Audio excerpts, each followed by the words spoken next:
పెదయ్య ఏంటి? ఆ సిఐ మౌళికి మణిని దాచిపెట్టిన చోటు తెలిసిపోయిందయ్యా. దేవుడా, పెట్టాలంతా బయలుదేరాడయ్యా. నువ్వు ఒక పని చేయి, అమ్మ ఎక్కడుందో కనుక్కుని వెంటనే తీసుకురా. నువ్వు రే తగ్గడాలా, రే జగయ్య, అందరూ రండిరా. ఓ మరియమ్మ, ఓ మరియమ్మ, రా. రే అది తీరా. జాగ్రత్త. అబ్బా మణి, నువ్వు ఇక్కడ ఉన్నావని సిఐ మౌలికి తెలిసిపోయింది. ఎంట్రా చూస్తున్నారు, తాళ్ళు వేయండి.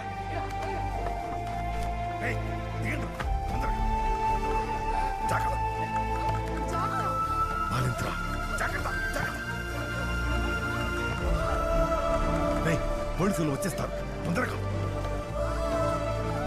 తీసుకెళ్ళండి, నొప్పులొస్తున్నాయి. ఏం కాదమ్మా, దాటేద్దాం.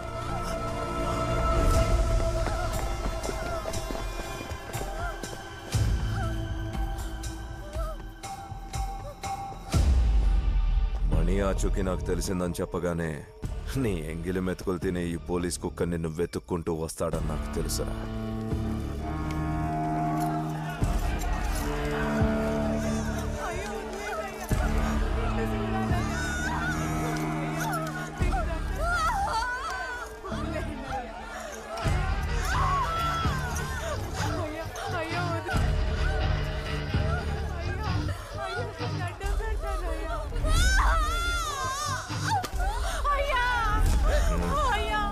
నొప్పులు భరించలేకపోతుంది, వదిలేయండి అయ్యా, వదిలేయండి అయ్యా.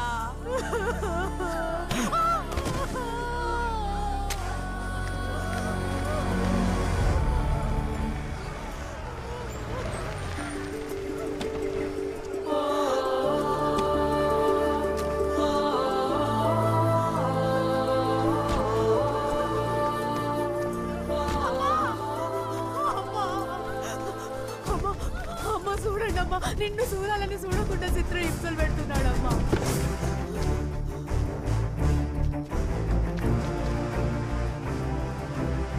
నీ కన్న తల్లి బ్రతుకుందో లేదో నాకు తెలియదు, కానీ ఈ క్షణం నిన్నెలా చూస్తే ఖచ్చితంగా ఆత్మహత్య చేసుకుని చచ్చిపోయేది. నీలాంటి మనుషుల్ని పుట్టించినందుకే ఆ దేవుడి మీద నమ్మకం పోయింది నాకు.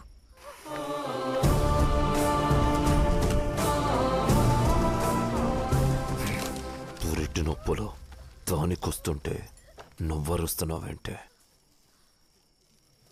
పో ఇక్కడి నుంచి. మీ అందరికీ ఒక చిన్న చరిత్ర చెప్పాలి. స్వాతంత్ర్యానికి ముందు జలియన్ వాలాబాగ్ అనే ప్రాంతంలో 1000 మంది భారతీయుల మీద 50 మంది బ్రిటిష్ సైనికులు కాల్పులు జరిపారు. 100 మంది చనిపోయారు. అంత దారుణం ఎందుకు జరిగిందో తెలుసా? సైన్యాన్ని చూడగానే జనం వెనక్కి పరిగెత్తారు.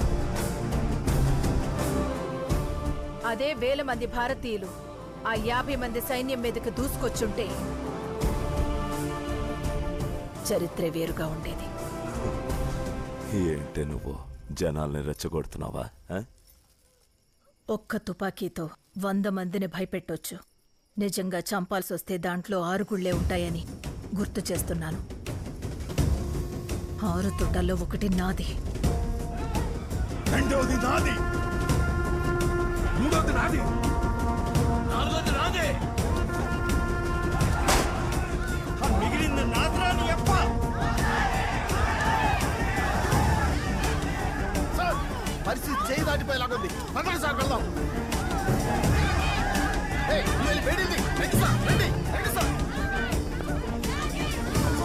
ముందు తను లోపలికి తీసుకెళ్ళండి. రండమ్మా, సాయం పట్టి.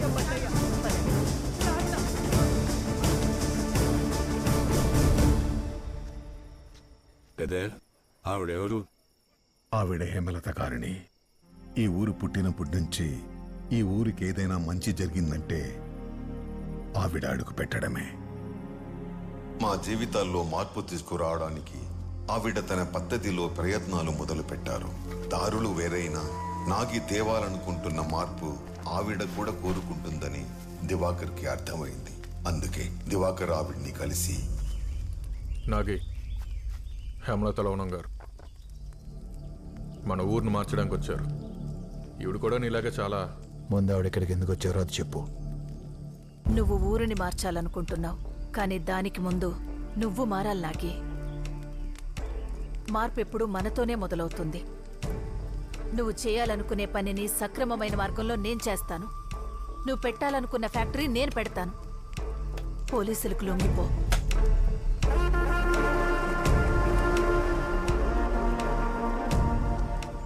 ఫ్యాక్టరీకి కావలసిన డబ్బు ఎలా వస్తుంది అనేగా మీ అనుమానం? కావలసిన డబ్బుని చందాల రూపంలో నేను సేకరిస్తాను. చందాల రూపంలో డబ్బు వస్తుందేమో, కానీ ఫ్యాక్టరీకి అనుమతి రాదు. ఎల్లమంద రానివ్వడు. అడుగడుగున అడ్డుపడుతూనే ఉంటాడు. ఎలమంది అడ్డుపడితే అమ్మ పెద్ద పెద్ద వాళ్ళందరినీ కలిసి మన సమస్య చెప్తుంది. నువ్వెక్కడికి వెళ్తావురా? మనుషుల్లో కూడా చోట్లేదు ఎవరు మనల్ని. ఊర్లో కోడి కుక్క మేక అంతా మనము అంతే. సమస్య చెప్తే ఎవడో వెండో, మనమే సమస్య అవ్వాలి. అంటే నేను నా పద్ధతిలో ఫ్యాక్టరీ సాధించలేనని నీ అనుమానం? అనుమానం కాదు, నిజం. నేను ఫ్యాక్టరీ తీసుకొస్తే లొంగిపోతావా? శంకుస్థాపన జరిగిన రోజు సంఖ్యలు వేసుకుని నేనే జైలుకి వెళ్ళిపోతాను. సరే. మేడం, ఏంటండి ఇది? మీరు కూడా ఇంతేనా? గెలిస్తే ఏం కావాలో అడిగారు, ఓడిపోతే ఏం ఇస్తారో చెప్పలేదు. ఏం కావాలి? అది గెలిచిన రోజు అడుగుతాను. తప్పు చేస్తున్నావు నాగి. జీవితంలో మొట్టమొదటిసారి నువ్వు ఓడిపోవాలని కోరుకుంటున్నాను.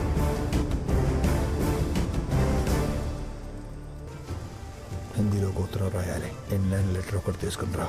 ఎవరికి? ప్రధానమంత్రికి. రోజు ఆమెకి కొన్ని వేల సమస్యలు ఉన్నాయని ఉత్తరాలు వస్తుంటాయన్నా, కానీ మన సమస్య ఎందుకు పట్టించుకుంటారు? మనకి సమస్య ఉందని చెప్తే ఎవడో పట్టించుకోడు. అదే మనమే సమస్య అయితే వాళ్లే మనల్ని వెతుక్కుంటూ వస్తారు.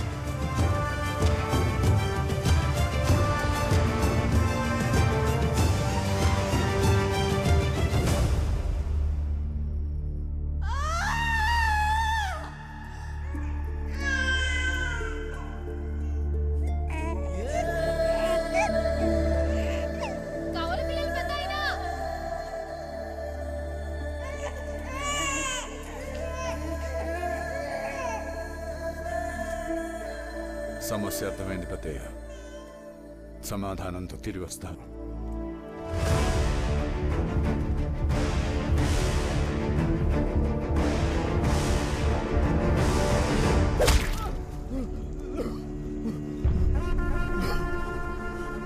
నన్ను వదిలేనాగి. నీకు కావాల్సింది బంగారమే కదా. మనగానపల్లి బ్యాంకులో లాకర్ నెంబర్ 26లో ఉంది.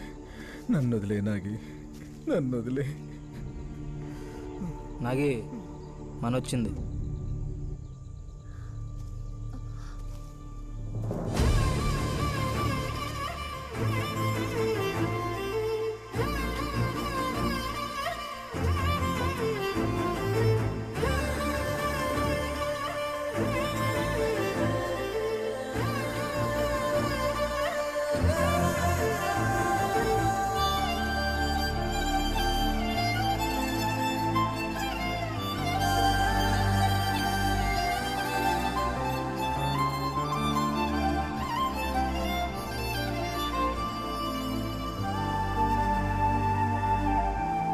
నీకిష్టమైన చేపల పులుసు తెచ్చా, తిను బావా. వెళ్దాం. ఎక్కడికి? ఫ్యాక్టరీ పర్మిషన్ వచ్చేసిందంట బావా. రేపే శంకుస్థాపన. అయితే ఫ్యాక్టరీ మొదలైతే లొంగిపోతానని మాటిచ్చావు కదా. అక్కడ అందరూ నీకోసం ఎదురు చూస్తున్నారు. వెళ్దాం పద బావా. కుదరదు. ఎందుకు కుదరదు? ఎందుకంటే నాకు చాలా పనులున్నాయి. నువ్వు వెళ్ళు. అరే దేబెట్రారా. ఎక్కడికి? మళ్ళీ దొంగతనానికా? లొంగిపోతే నీ ప్రాణానికి ఏ హాని ఉండదని అమ్మ మాటిచ్చింది బావా. నీకేమైనా జరిగితే వీళ్ళేమవ్వాలి, నేనేమవ్వాలి? ఇప్పుడైనా ఆలోచించావా? వీళ్ళకేం కాదు, ఎలా కాపాడుకోవాలో నాకు తెలుసు. ఎప్పుడు నీ పక్కనుండే మారి, వీరా, సూర్యనే కాపాడుకోలేకపోయావు. ఎక్కడ ఉండే మమ్మల్ని ఏం కాపాడతావు? పెళ్లికి ముందు నేనేం చెప్పినా నువ్వు వినలేదు. ఎందుకంటే నా మీద ప్రేమ. ఇప్పుడు నేనేం చెప్పినా నువ్వు వినే పరిస్థితిలో లేవు. ఎందుకంటే పిల్లల మీద ప్రేమ. జాగ్రత్త మని వెళ్ళు. సరే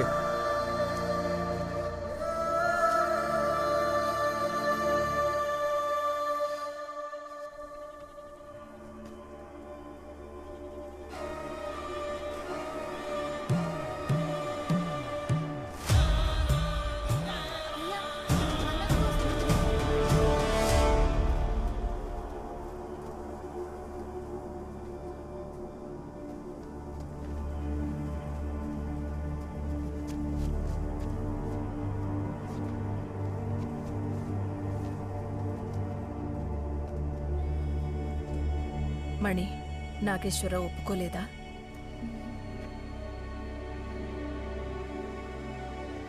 నాగి తనకు దొరికిన ఆఖరి అవకాశాన్ని కూడా పోగొట్టుకున్నాడు. ఇప్పుడు అతన్ని ఎవరూ కాపాడలేరు. కూంబింగ్ మొదలు పెట్టండి. అడవి మొత్తం జల్లెడ పట్టండి. అవసరం లేదు. నాగేశ్వరరావు ఎక్కడున్నాడో నేను చెప్తాను. మణి వద్దు. నువ్వుండు బావా. మీకు కావాల్సింది నేను చెప్పాలంటే నేను అడిగిన దానికి మీరు ఒప్పుకోవాలి. ఏంటది? బావ కనిపిస్తే కాల్చేయమని మీరిచ్చిన ఆర్డర్ వెనక్కి తీసుకోవాలి. All right. మణి, నాగి అమ్మ ముందు లొగ్గుపడం వేరు, పోలీసులు అడవులోకి వెళ్ళి వాడిని పట్టుకోవడం వేరు. ఈ చెయ్యని అసలు నమ్మలేమమ్మా. వద్దు. మణి, ఎస్పీ గారు నా ముందే మాటిచ్చారు. నాగి ఎక్కడున్నాడో చెప్పమ్మా. చెప్పు. నాగేశ్వరరావు ఎక్కడున్నాడో చెప్పు.